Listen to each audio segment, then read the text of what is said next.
¿Qué harías si despertaras en una ciudad donde cada amanecer promete gloria, pero cada sombra esconde la muerte? Es el siglo XV, y estás en Florencia, donde el aire vibra con el martillo de los escultores, el susurro de las intrigas y el eco lejano de una plaga que no termina de irse. Aquí, en el corazón del Renacimiento, la vida es un lienzo a medio pintar, donde cada pincelada puede ser una obra maestra o un epitafio. Hoy comenzamos un viaje a ese mundo de genios y peligros, y si quieres descubrir si tú hubieras sobrevivido, suscríbete a Y Si Sobrevives, porque este canal no solo te cuenta el pasado, te hace vivirlo. Bienvenido al Renacimiento, donde la belleza y el terror caminan de la mano. Piensa en esto. Apenas un siglo atrás, la peste negra arrasó con la mitad de Europa. Las calles de Florencia y Venecia, ahora llenas de vida, estuvieron una vez cubiertas de cuerpos, de lamentos, de un silencio que pesaba más que cualquier campana. Pero ahora, en este amanecer del siglo XV, algo ha cambiado. La humanidad, magullada pero no vencida, comienza a soñar de nuevo. En Florencia, las calles de adoquines resuenan con el traqueteo de los carros de los mercaderes, cargados de sedas, especias y sueños de riqueza. En Venecia, los canales reflejan un sol tímido que ilumina góndolas y palacios de mármol. Aquí, el mundo parece despertar de una larga pesadilla. Pero no te equivoques, la vida en el Renacimiento no es un cuento de hadas. Es un torbellino de belleza y brutalidad, donde cada paso que das puede llevarte a la cima o al precipicio. Imagina caminar por Florencia al amanecer. El aire es fresco, pero lleva un olor a estiércol, a pan recién horneado y al sudor de los trabajadores que alzan andamios para construir cúpulas imposibles. La ciudad es un lienzo vivo. Los talleres de los artistas están llenos de aprendices moliendo pigmentos, mientras los maestros dibujan figuras que parecen respirar. En la Piazza della Signoria, los mercaderes gritan los precios de telas traídas de tierras lejanas, y los niños corren entre las multitudes, robando manzanas o mendigando monedas. Pero si miras con atención, notarás algo más: los rostros tensos, las miradas rápidas hacia las sombras. Porque aunque la peste negra ya no devora ciudades enteras, su recuerdo está grabado en cada alma. Nadie ha olvidado el terror de un estornudo, la fiebre que quema en días, el carro de los muertos que pasaba cada noche. Ahora, trasládate a Venecia. Si Florencia es un lienzo, Venecia es un espejismo. Sus canales serpentean como venas, llevando la vida de la ciudad en góndolas que se deslizan silenciosas. Aquí, el comercio es el rey. Barcos llegan desde Constantinopla, Egipto, incluso de tierras tan lejanas que parecen mito. Los mercaderes venecianos, con sus capas de terciopelo y sus ojos astutos, negocian fortunas en especias, vidrio y secretos. Pero no te dejes engañar por el brillo de los mosaicos de San Marcos o el murmullo del agua. En Venecia, cada palacio esconde un complot. Cada sonrisa puede ser una daga. Y aunque la ciudad parece flotar sobre el agua, sus cimientos están construidos sobre el miedo. Miedo a la peste, a los enemigos, a la ruina. ¿Te atreverías a caminar por estas calles, sabiendo que un solo error podía costarte todo? La vida cotidiana en el Renacimiento era un equilibrio frágil. Imagina ser un artesano en Florencia. Te levantas antes del amanecer, en una casa de piedra húmeda, con un tejado que gotea cuando llueve. Tu desayuno es pan duro y un poco de vino aguado, porque el agua limpia es un lujo que pocos pueden pagar. Trabajas 12 horas al día, tallando madera o pintando frescos para un patrón que podría no pagarte si tu trabajo no es perfecto. Tus manos están agrietadas, tus ojos arden por el humo de las velas, pero sigues, porque en este mundo el arte es más que belleza. Es poder, es supervivencia. Si tienes suerte, tu nombre podría ser recordado, como el de un joven escultor llamado Miguel Ángel, que en estos días empieza a tallar maravillas en mármol. Pero si fallas, si tu patrón no está satisfecho, podrías acabar mendigando en las calles, donde la peste siempre está buscando su próxima víctima. Si eres mujer, tu vida es aún más dura. En Florencia o Venecia, tus días están definidos por el matrimonio, los hijos o el convento. Si eres una noble, vives en un palacio, pero eres una pieza en un juego de alianzas políticas. Tu esposo, probablemente un hombre mayor, te ve como un medio para un heredero o un trato comercial. Si eres una campesina o una sirvienta, tus manos están encallecidas por lavar, coser, cocinar, y siempre, en el fondo de tu mente, está el miedo a la enfermedad. porque la peste no distingue entre ricos y pobres, entre hombres y mujeres. Un estornudo en el mercado, un roce en la iglesia, y todo puede acabar en días. Pero no todo es oscuridad. El Renacimiento es también un tiempo de maravillas. En Florencia, un hombre llamado Filippo Brunelleschi está construyendo una cúpula que desafía las leyes de la física. Una obra tan grande que parece imposible. En los talleres, artistas como Botticelli pintan dioses y diosas que parecen a punto de salir del lienzo. En Venecia, los vidrieros crean cristales tan delicados que se dice que podrían romperse con un susurro. Y en las sombras, un genio llamado Leonardo da Vinci garabatea ideas que nadie comprende. Máquinas voladoras, tanques, puentes que podrían cruzar ríos imposibles. Este es un mundo donde la imaginación no tiene límites, pero cada sueño viene con un precio. Piensa en lo que significa vivir en una época así. Hoy tienes agua corriente, medicinas, un techo que no gotea. Pero en el Renacimiento, cada día era una conquista. La comida escaseaba en los inviernos. Las calles se inundaban con las lluvias, y la muerte era tan común que los niños aprendían a no encariñarse demasiado.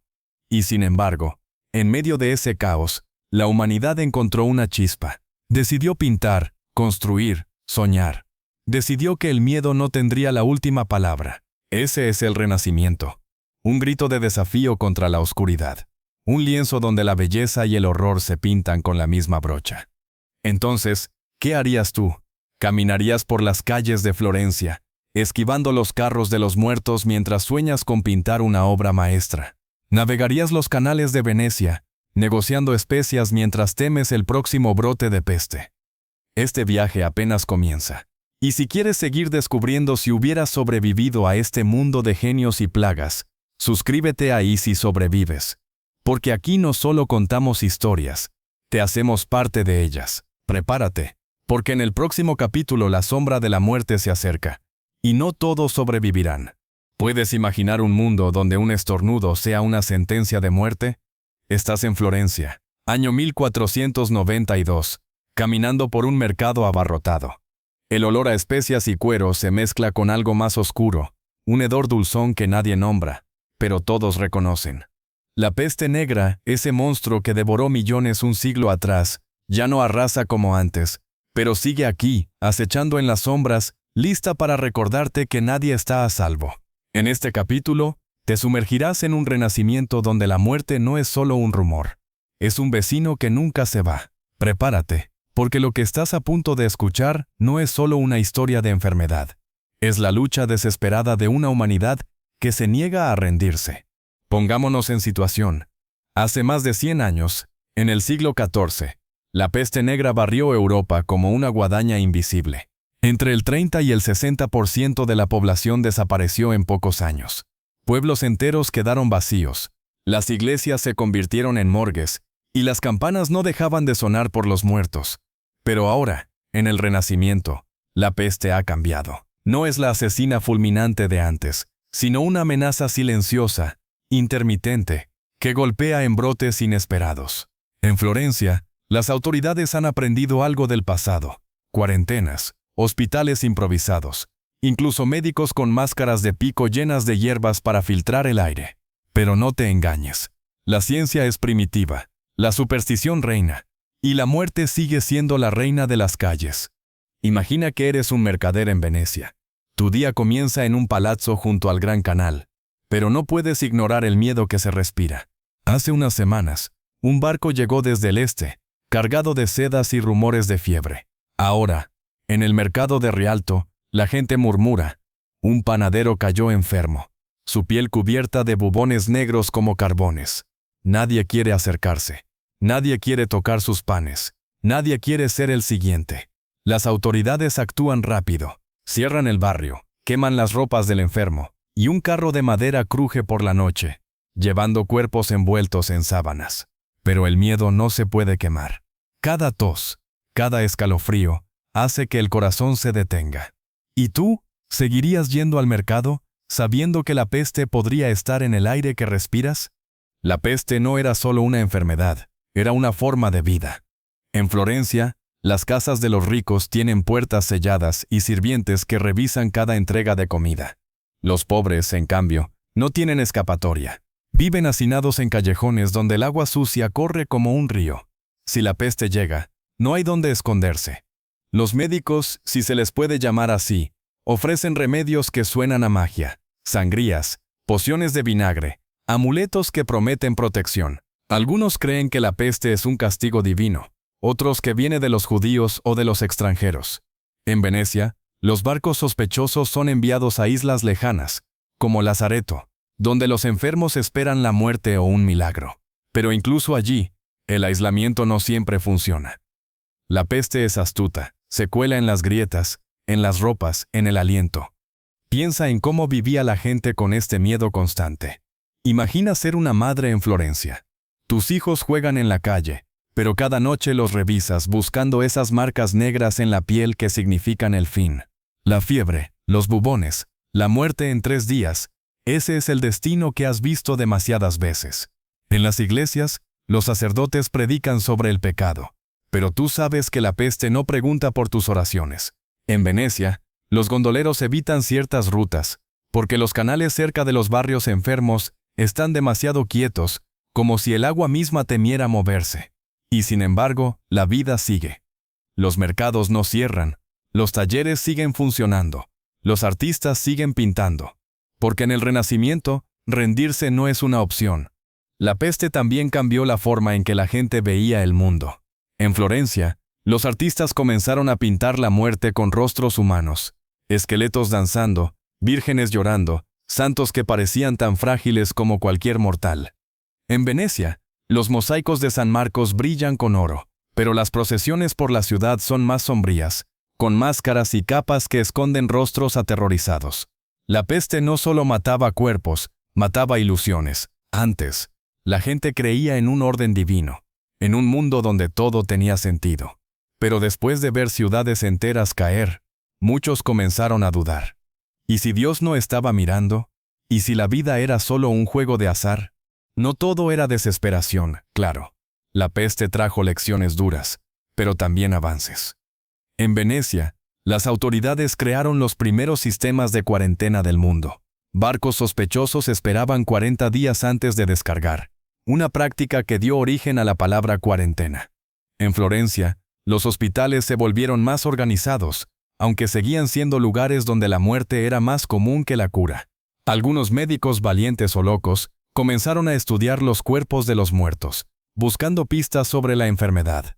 No sabían de bacterias ni de gérmenes, pero sus notas, garabateadas a la luz de las velas, fueron los primeros pasos hacia la medicina moderna. Cada brote era una tragedia, pero también un desafío que obligaba a la humanidad a pensar, a adaptarse, a sobrevivir.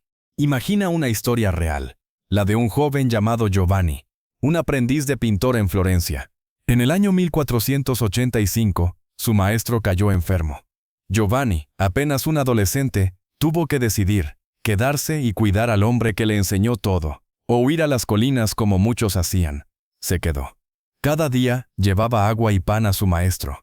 Mientras la fiebre lo consumía, Giovanni no sabía si él mismo estaba infectado, pero siguió trabajando en un fresco, pintando ángeles mientras el olor de la muerte llenaba el taller. Su maestro murió, pero Giovanni sobrevivió. Años después, ese fresco se convirtió en una obra maestra, vista por miles en la Catedral de Florencia. Esa es la paradoja del Renacimiento. Incluso en los peores momentos, la humanidad encontraba formas de crear, de resistir. La peste también marcó a los poderosos. En Florencia, los Medici, la familia que gobernaba la ciudad, perdieron miembros a causa de la enfermedad. Cada brote era una amenaza no solo para sus vidas, sino para su poder. Porque sin herederos, sin aliados, su imperio de oro y arte podía desmoronarse. En Venecia los dogos, los líderes de la república, caminaban en procesiones solemnes, rogando por la salvación de la ciudad. Pero incluso ellos, con sus palacios y sus ejércitos, no podían escapar del miedo. La peste era el gran igualador. No importaba si eras un rey o un mendigo. Un bubón no hacía distinciones. Piensa en lo que esto significa. Hoy, un resfriado es una molestia. Pero en el Renacimiento, podía ser el fin. Hoy, tienes hospitales, antibióticos, ciencia. Pero entonces, la única defensa era la esperanza. La fe, o un instinto de supervivencia más fuerte que el miedo. Y sin embargo, en medio de esa oscuridad, la gente seguía adelante. Construían catedrales, pintaban frescos, negociaban en los mercados, porque la peste no solo mataba, también enseñaba. Les recordaba que la vida era frágil, pero también valiosa. Cada día sin fiebre era un regalo, cada lienzo terminado era un triunfo. Entonces, ¿qué harías tú? Caminarías por las calles de Venecia, sabiendo que el próximo barco podía traer la peste. Pintarías un cuadro mientras el carro de los muertos pasa por tu ventana. La sombra de la muerte era parte del Renacimiento, pero no era toda la historia. En el próximo capítulo nos adentraremos en los palacios, donde las intrigas y las traiciones eran tan mortales como cualquier enfermedad. Prepárate, porque el juego del poder está a punto de comenzar. Imagina que estás en un palazzo de mármol en Florencia, año 1478. Las velas parpadean, iluminando tapices de oro y rostros que esconden secretos. Afuera, las calles bullen con mercaderes y artistas. Pero aquí, en estas salas perfumadas, el aire está cargado de traición.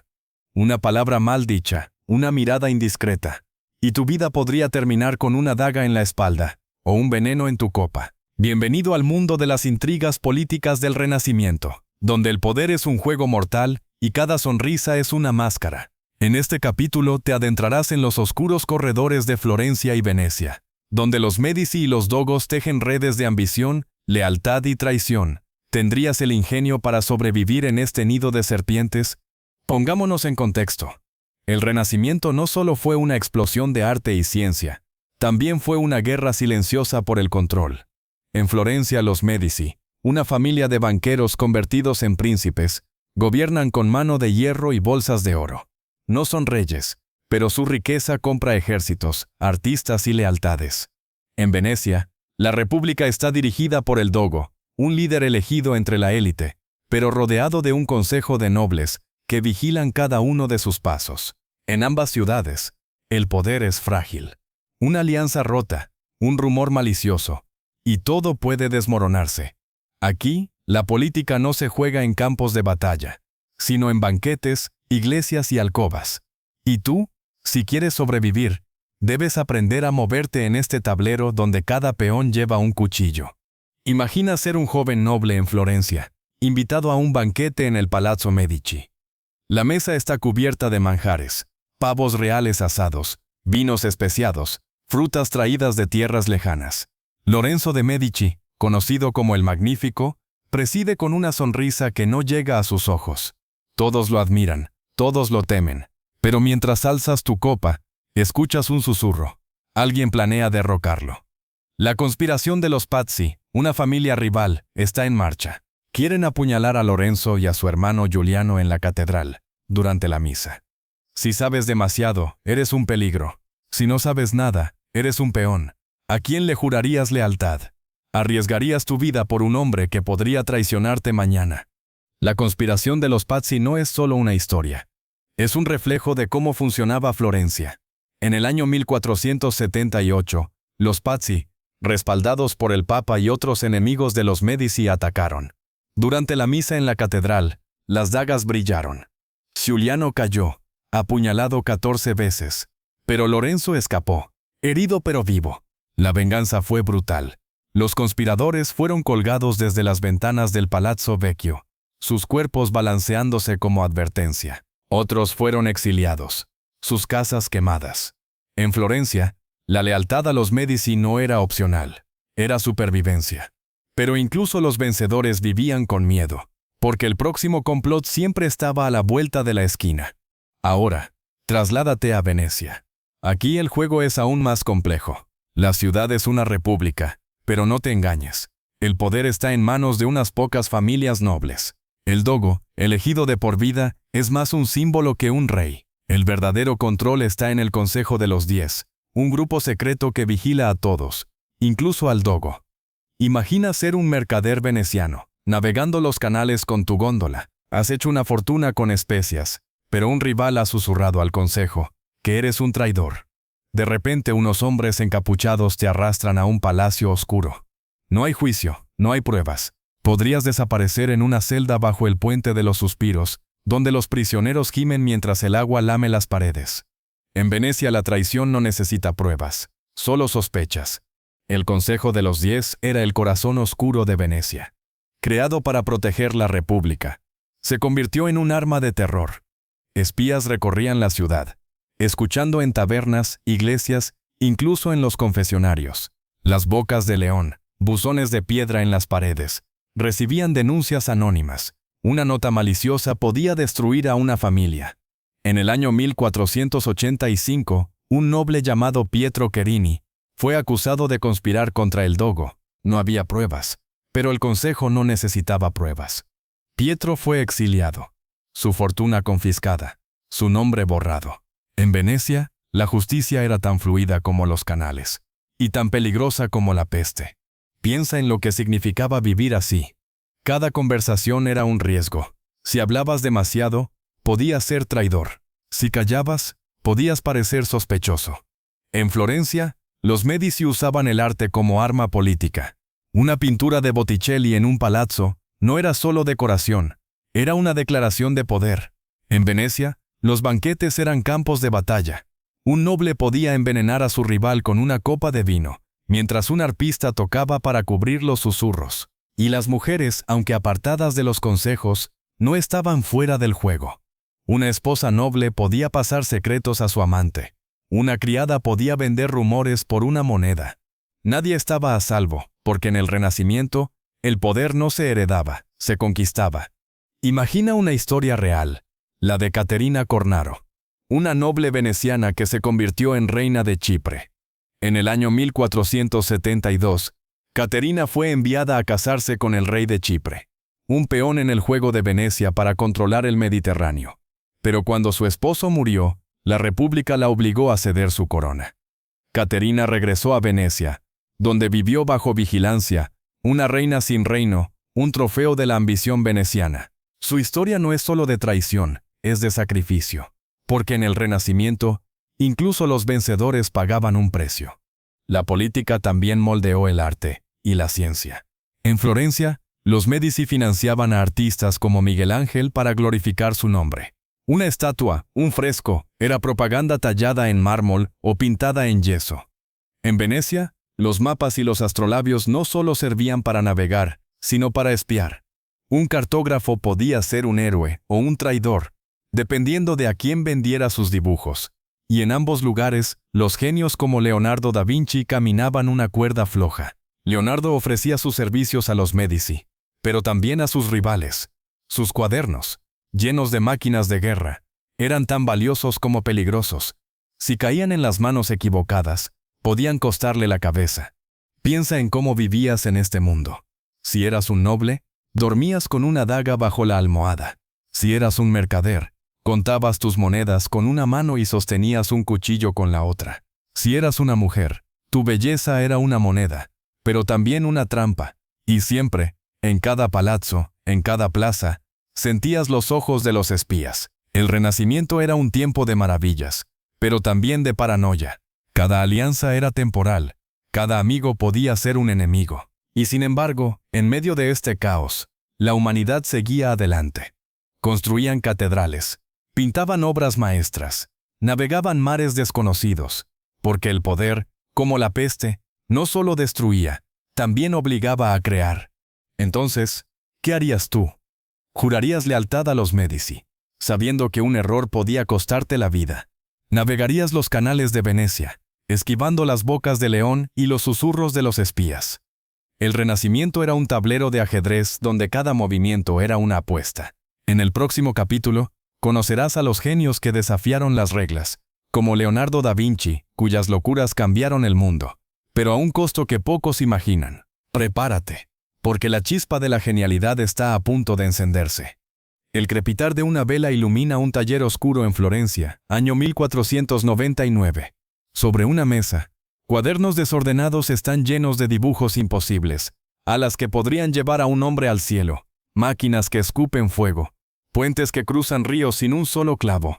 Estás frente al escritorio de Leonardo da Vinci, un hombre que no solo ve el mundo, sino que lo imagina diferente. Pero en este renacimiento de maravillas, la genialidad tiene un precio, aislamiento, sospecha, y a veces el peso de sueños que nunca se harán realidad. En este capítulo, te adentrarás en el mundo de los visionarios, donde hombres como Leonardo arriesgaron todo por ideas que desafiaban la razón.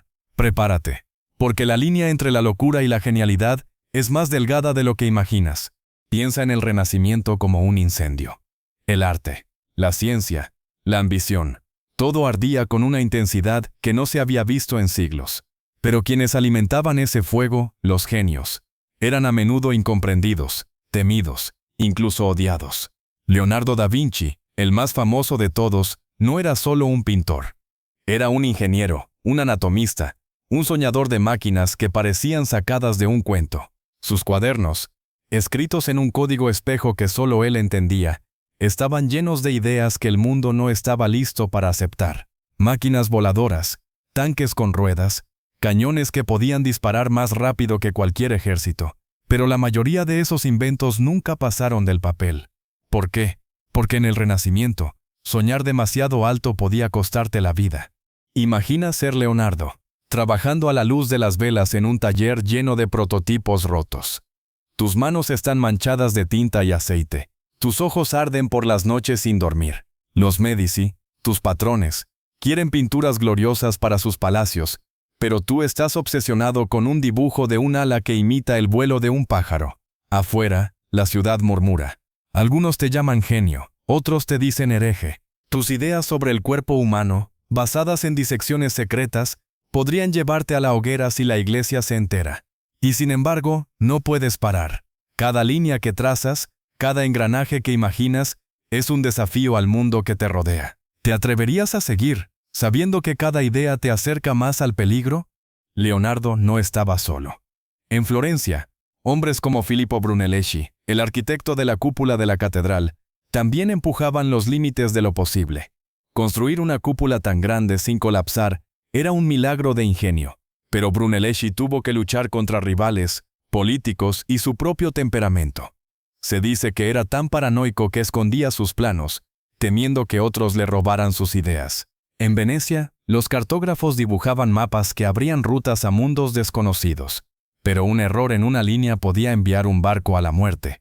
Los vidrieros de Murano creaban cristales tan finos que parecían magia, pero un solo fallo en el horno podía arruinar meses de trabajo. Ser un genio en el Renacimiento no era solo crear, era sobrevivir a tus propios sueños.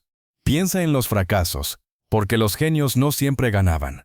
Leonardo diseñó un caballo de bronce gigantesco para Milán, una estatua que habría sido la maravilla del mundo. Pero el bronce se usó para cañones, y el proyecto murió. Sus máquinas voladoras nunca despegaron, sus tanques nunca rodaron. Cada fracaso era una herida, pero también una lección. Leonardo aprendió a observar la naturaleza.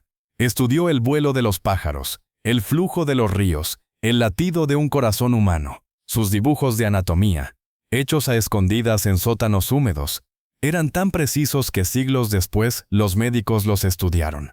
Pero en su tiempo, esos dibujos eran peligrosos. La iglesia veía la disección como un pecado, y los rumores sobre Leonardo crecían.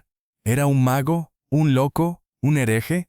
Imagina una historia real. En el año 1482, Leonardo llegó a Milán con una carta para el duque.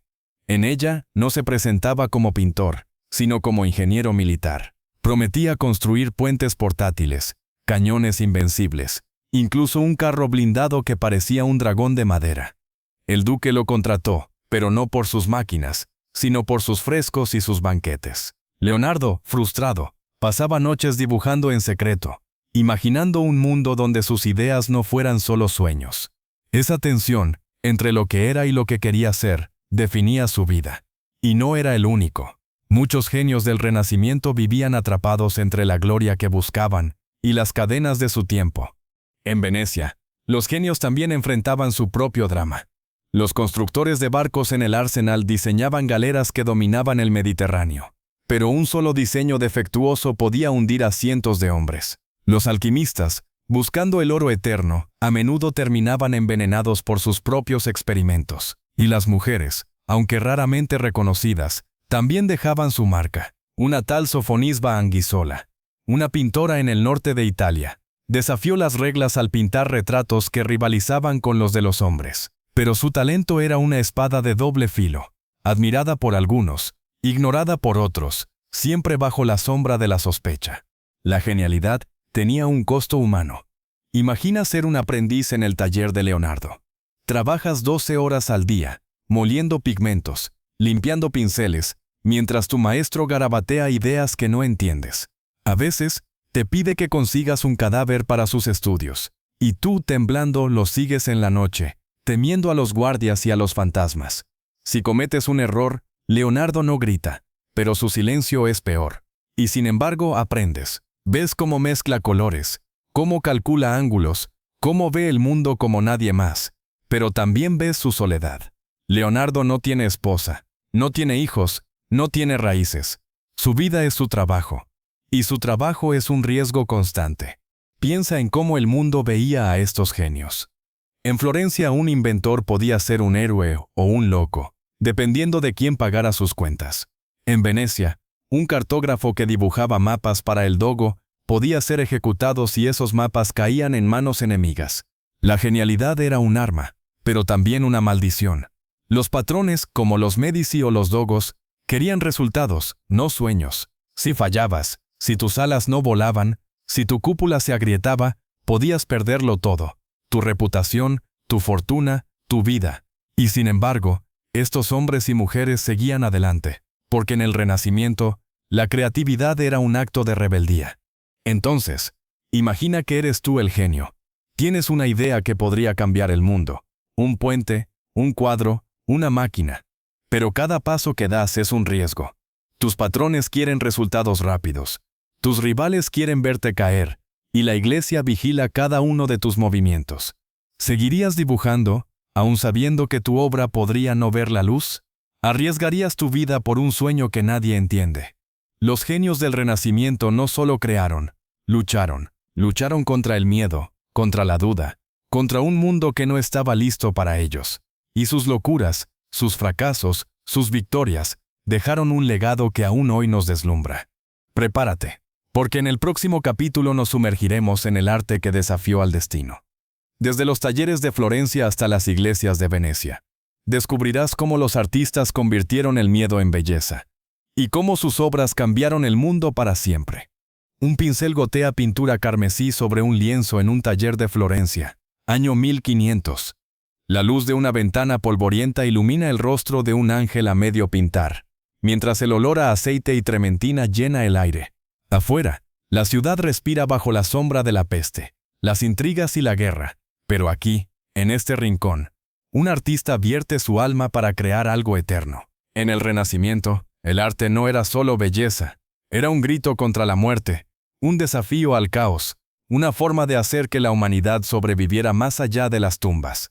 En este capítulo, te sumergirás en los talleres de Florencia y Venecia, donde hombres y mujeres como Miguel Ángel y Tiziano convirtieron el miedo en obras maestras que aún hoy nos hacen contener el aliento. Piensa en Florencia como un latido. La ciudad vibra con el martillo de los escultores, el roce de los pinceles, el murmullo de los aprendices moliendo pigmentos hasta que sus manos sangran. Los talleres son el alma del Renacimiento, lugares donde el arte no solo se crea, sino que se pelea. Imagina entrar en el taller de Miguel Ángel, un joven escultor en el año 1499. El suelo está cubierto de polvo de mármol, y un bloque gigante de piedra blanca domina el centro. Es el David, aún sin terminar, un coloso que parece mirarte con ojos que no existen. Miguel Ángel trabaja día y noche, con el cuerpo agotado y los dedos agrietados. Cada golpe de su cincel es una batalla contra la piedra, pero también contra el mundo. Un mundo donde la peste mata, las guerras amenazan y los patrones exigen perfección. El arte en el Renacimiento era más que decoración, era poder. Los Medici, los banqueros que gobernaban Florencia, sabían esto mejor que nadie. Una pintura de Botticelli en su palazzo no solo embellecía, sino que declaraba su dominio. El nacimiento de Venus, con sus colores que parecían brillar, no era solo un cuadro, era una bandera de su riqueza, su cultura, su control. Pero para los artistas, el arte era algo más profundo. Era una forma de enfrentar el miedo. La peste seguía acechando. Los ejércitos enemigos rondaban las murallas. Y la vida era frágil. Pintar un fresco, tallar una estatua, era como decir, la muerte no ganará. Cada obra era un acto de resistencia. Un lienzo que gritaba que la humanidad podía ser más grande que sus tragedias. Ahora, trasládate a Venecia, donde el arte tiene un sabor diferente. Si Florencia es mármol y fuego, Venecia es agua y luz. Los talleres de los pintores, cerca de los canales, están llenos de colores que parecen robados del cielo al atardecer. Aquí, Tiziano, un maestro en ascenso, pinta retratos y altares, que hacen que los nobles se arrodillen. Sus lienzos, como la Asunción de la Virgen en el año 1518, no solo son bellos, son un desafío. En una ciudad donde la peste y las intrigas matan, Tiziano pinta figuras que parecen vivas, con piel que respira y ojos que te siguen. Pero detrás de cada obra hay sacrificio. Los aprendices trabajan hasta que sus manos tiemblan, mezclando pigmentos venenosos que a veces los enferman. Los pintores arriesgan su reputación, porque un lienzo fallido puede significar la ruina. Imagina ser uno de esos aprendices. Te levantas al amanecer, en una habitación fría sobre el taller. Tu día comienza moliendo lapislázuli, una piedra tan cara que vale más que tu vida. Si derramas una pizca, tu maestro te golpeará. Trabajas bajo la mirada de un hombre como Miguel Ángel, que no tolera errores, pero también aprendes. Ves cómo mezcla sombras para dar vida a un rostro, cómo talla un músculo para que parezca que se mueve. Y en las noches, cuando el taller está en silencio, te preguntas, ¿podrías tú crear algo así? ¿Podrías dejar una marca en un mundo que parece empeñado en borrarte? El arte también era un refugio. En Florencia, cuando la peste cerraba las puertas, los artistas seguían trabajando. Sus frescos en las iglesias mostraban vírgenes y santos, pero también hombres y mujeres reales, con rostros llenos de esperanza y dolor. En Venecia, los mosaicos de San Marcos brillaban como un faro, recordando a la ciudad que la belleza podía sobrevivir a la muerte. Y no solo los hombres pintaban. Mujeres como Sofonisba Anguissola, aunque raras, rompían barreras. Sus retratos llenos de vida desafiaban a una sociedad que las quería en silencio. Pero cada pincelada suya era una lucha, porque el mundo no estaba listo para aceptar su genio. Piensa en una historia real. En el año 1504, Miguel Ángel terminó el David. La estatua de más de 5 metros era un milagro, pero no fue fácil. El bloque de mármol abandonado por otro escultor estaba dañado. Miguel Ángel trabajó durante 3 años, durmiendo junto a la piedra, comiendo pan duro, luchando contra rivales que decían que fracasaría. Cuando el David se alzó en la Piazza della Signoria, Florencia contuvo el aliento. No era solo una estatua, era un símbolo. Decía que un hombre, con voluntad y talento, podía vencer cualquier obstáculo, incluso en un mundo donde la muerte y la traición acechaban. El arte también tenía su lado oscuro. Los talleres eran campos de batalla. Los aprendices competían por el favor de sus maestros. Los maestros competían por los contratos de los poderosos. En Florencia, Leonardo da Vinci y Miguel Ángel se odiaban en silencio, cada uno celoso del talento del otro. En Venecia, los pintores luchaban por el control de los encargos de la iglesia y los nobles. Y siempre estaba el riesgo de fallar. Un fresco que se agrietaba, un color que se desvanecía, podía arruinar una carrera. Los artistas vivían al borde, entre la gloria y el olvido, entre la admiración y la envidia. Pero el arte no solo reflejaba el Renacimiento, lo moldeaba. En Florencia, los frescos de las capillas enseñaban a la gente a soñar con un mundo más allá de la peste. En Venecia, los retratos de Tiziano daban rostro a los poderosos, pero también a los anhelos de una ciudad que quería ser eterna. Y en cada lienzo, en cada estatua, había un mensaje. La humanidad podía ser frágil, pero también era capaz de crear cosas que duraran para siempre. El arte era un puente entre lo mortal y lo divino, entre el miedo y la esperanza. Piensa en lo que significaba crear en ese mundo.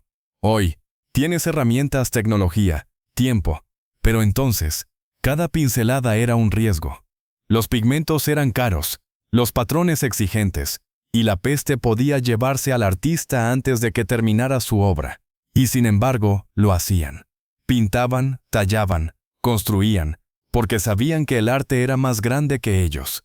Era su forma de gritarle al destino: no me rendiré. Cada cuadro, cada estatua, era una victoria sobre la muerte, sobre el caos, sobre el olvido.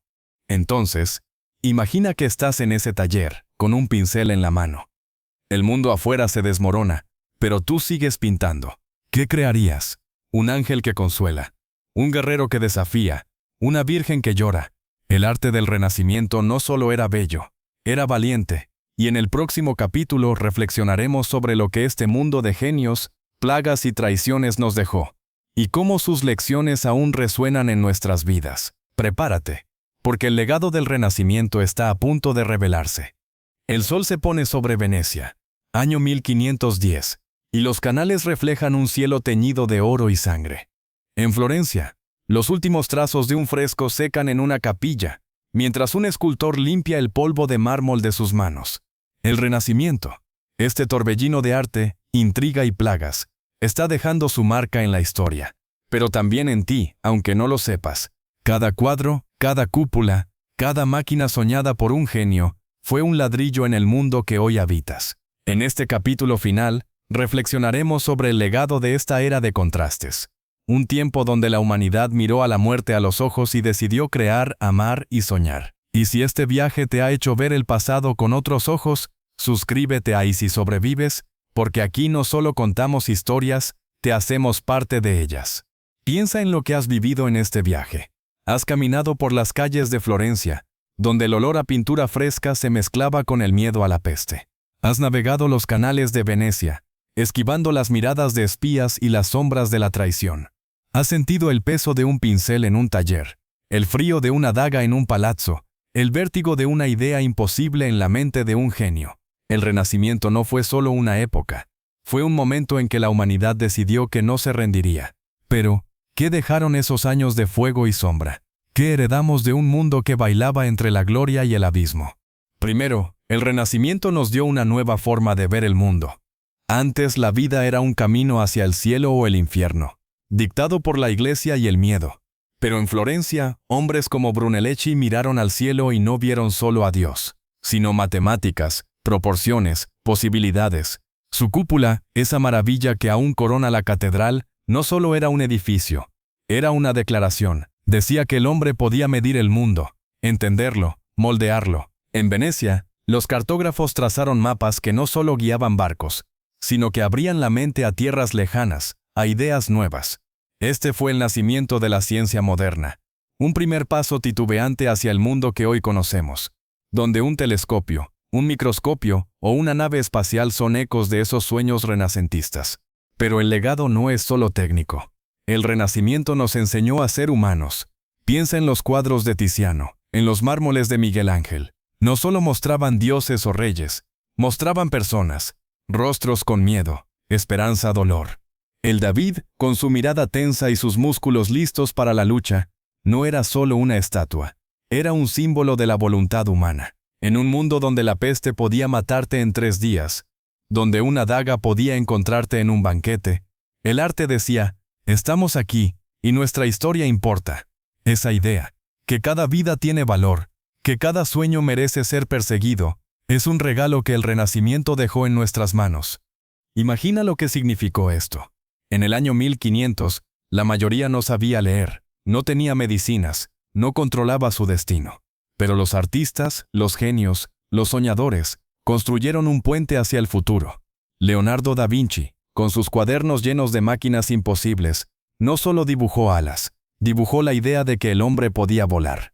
Y aunque sus máquinas no despegaron, sus dibujos inspiraron a otros, siglos después, a construir aviones, submarinos, cohetes. Cada vez que miras al cielo y ves un avión, estás viendo un pedazo del Renacimiento. Un eco de un hombre que soñó en un taller polvoriento. El Renacimiento también nos dejó lecciones de resiliencia. Piensa en los florentinos, pintando frescos mientras la peste cerraba sus puertas. Piensa en los venecianos, navegando mares llenos de piratas y enfermedades para traer especias y conocimientos. Piensa en Caterina Cornaro, una reina despojada de su corona, pero que siguió viviendo con dignidad. Este fue un tiempo donde la humanidad aprendió a levantarse, una y otra vez. La peste mataba, las traiciones herían, los sueños fracasaban, pero la gente seguía adelante. Construían catedrales, pintaban vírgenes, escribían tratados, porque en el fondo, sabían que rendirse era dejar que la muerte ganara. Y no olvidemos el costo. El Renacimiento no fue solo gloria.